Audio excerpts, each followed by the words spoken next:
नमस्कार दोस्तों, आज हम एक बेहद दिलचस्प इतिहास विषय को समझने वाले हैं। शीत युद्ध या द कोल्ड वॉर।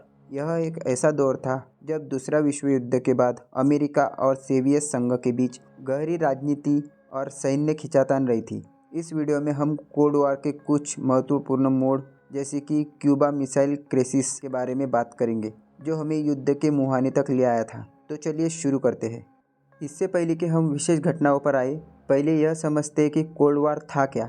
दूसरा विश्व युद्ध के बाद दुनिया को विचारधाराओं में बंट गई थी। एक तरफ था पूंजीवादी अमेरिका और दूसरी ओर था साम्यवादी सोवियत संघ।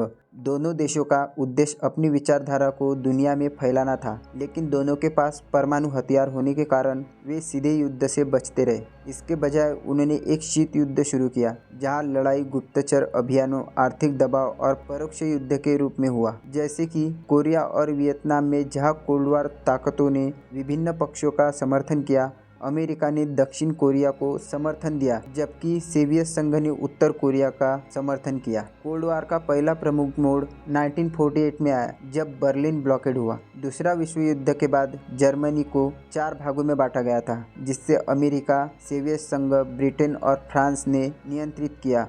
बर्लिन, जो सोवियत नियंत्रण वाले पूर्वी जर्मनी में था, उसे भी विभाजित किया गया। 1948 में सोवियत संघ ने पश्चिम बर्लिन की सभी स्थलीय आपूर्ति रोक दी, ताकि पश्चिमी शक्तियों को वहां से हटने के लिए मजबूर किया जा सके। इसके जवाब में अमेरिका और ब्रिटेन ने बर्लिन एयरलिफ्ट शुरू की, जिससे विमान लगभग 1 साल तक पश्चिम बर्लिन के लोगों को भोजन, ईंधन और अन्य आवश्यक सामग्री पहुंचा सके। इस दौरान करीब 2 लाख उड़ानों में लगभग 2 मिलियन टन सामग्री पहुंचाई गई। यह घटना दोनों महाशक्तियों के बीच तनाव को और बढ़ा गई। बर्लिन ब्लॉकेड के बाद पश्चिमी देशों ने महसूस किया कि उन्हें सोवियत संघ के प्रभाव को रोकने के लिए एक सैन्य गठबंधन की आवश्यकता है। 1949 में उन्होंने नाटो का गठन किया, जो एक सामूहिक रक्षा संधि थी। इसका मतलब था कि अगर किसी नाटो सदस्य पर हमला होता है, तो बाकी सभी सदस्य उसकी रक्षा के लिए खड़े होते। इसके जवाब में सोवियत संघ ने 1955 में वार्सो पैक्ट का गठन किया, जिसमें पूर्वी यूरोपीय देश शामिल थे। इसे एक तरफ से ऐसे समझे जैसे कि एक मोहल्ले में 2 गठ बन गए, जिसमें एक गठ दूसरे पर सीधे हमला न कर पाए तो दोनों ने अपने अपने सहयोगी को तैयार रखना शुरू किया। इस तरह का बंटवारा एक हथियारों की दौड़ में बदल गया, जिसमें दोनों पक्षों ने और ज्यादा हथियार और परमाणु क्षमताएं हासिल करनी शुरू कर दी। क्यूबा मिसाइल संकट शीत युद्ध का सबसे महत्वपूर्ण मोड़ था। 1959 में फिदेल कास्त्रो ने क्यूबा में सरकार को उखाड़ फेंका और एक साम्यवादी शासन स्थापित किया। यह अमेरिका के लिए एक बड़ी चिंता थी, क्योंकि क्यूबा अमेरिका की फ्लोरिडा राज्य से केवल 19 मील की दूरी पर है।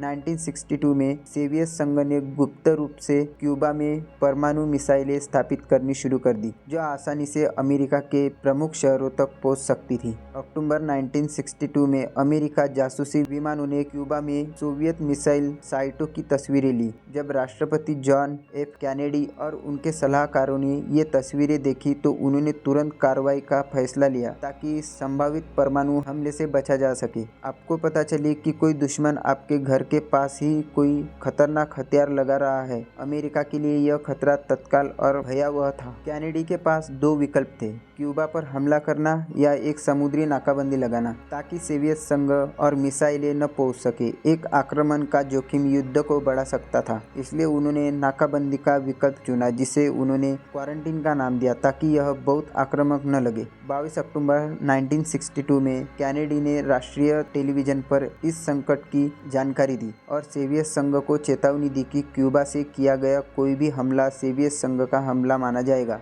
13 दिनों तक दुनिया का परमाणु युद्ध के कगार पर थी। सोवियत जहाज नाकाबंदी रेखा के पास पहुंचे, लेकिन अंतिम क्षण में रुक गए। कार्डी वार्ता के बाद सोवियत संघ ने क्यूबा से मिसाइलें हटाने पर सहमति जताई, जिसके बदले अमेरिका ने क्यूबा पर आक्रमण न करने का वादा किया। साथ ही अमेरिका ने गुप्त रूप से तुर्की से अपनी मिसाइलें हटाने पर सहमति दी। इसे ऐसे समझिए जैसे 2 प्रतिद्वंद एक दूसरे पर अपने सबसे शक्तिशाली हथियार तानते हैं, लेकिन अंततः समझौते के तहत उन्हें छोड़ देते हैं। क्यूबा मिसाइल संकट ने दोनों महाशक्तियों को परमाणु युद्ध के जोखिम को समझाया। इससे परिणाम स्वरूप वाशिंगटन और मॉस्को के बीच एक सीधी संवाद लाइन, जिसे हॉटलाइन कहा गया, दोनों देशों ने हथियार नियंत्रण संधियों पर काम करना शुरू कर दिया ताकि भविष्य में ऐसी स्थिति से बचा जा सके। क्यूबा मिसाइल संकट के बाद दोनों पक्षों ने महसूस किया कि सीधे टकराव के क्या खतरे हो सकते हैं। इसके बाद डेंटेंट नाम का एक दौर आया जब दोनों के बीच तनाव थोड़ा कम हुआ। इस दौरान रणनीतिक हथियार समितिकरण वार्ता जैसी संधियों पर काम हुआ। दोनों देशों के नेताओं ने मुलाकातें की और परमाणु युद्ध को रोकने के उपाय पर चर्चा की। उदाहरण के लिए 1972 में अमेरिकी राष्ट्रपति रिचर्ड निक्सन ने चीन और सोवियत संघ का दौरा किया, जिसे